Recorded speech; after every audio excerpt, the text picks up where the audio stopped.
Welcome to Speed Round Sunday on the Parenting Roundabout podcast, where we share a mini episode from our past for your weekend listening pleasure. We'll be back tomorrow with a brand new episode.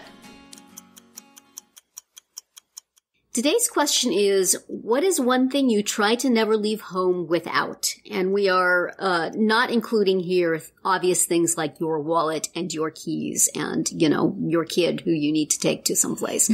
But less usual things that we try to make sure we always have with us. For me, it is a small first aid kit that I have assembled with Band-Aids and alcohol swabs because my son is a finger picker.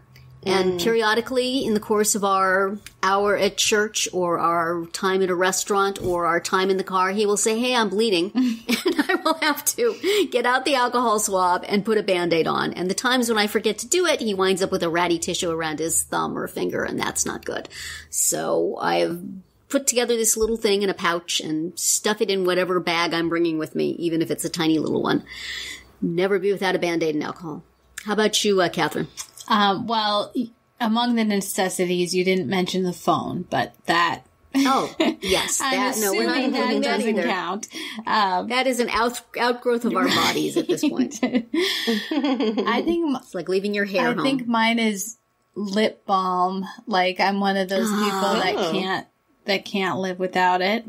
Gotta have it at all times. So I usually have one in my pocket. If I don't have it in my pocket, then I have a couple of backups in my purse. And I sometimes have one in the car, but then those melt. So that's not a good idea. Do you share amongst the family, or does each person have a unique balm?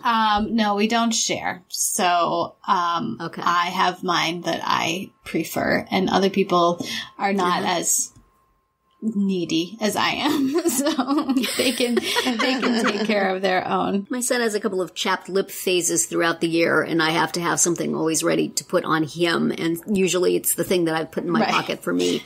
And then I have to put his name on it. And now it becomes his instead of yours. It all eventually does. But how about you, Nicole? What do you try to never leave home without? Two things. Since I'm getting into my old age, my reading glasses. How sad is that? I need reading glasses. Aww. So I try not to eat. I try not to leave without that. And my hand sanitizer. Oh, that's a good one too. That is a good one. I'm very aware of bringing my hand sanitizer wherever I go. Alcohol swabs can do in a pinch. That's true. Well, that is it for today's Speed Round. We hope you never leave home without us.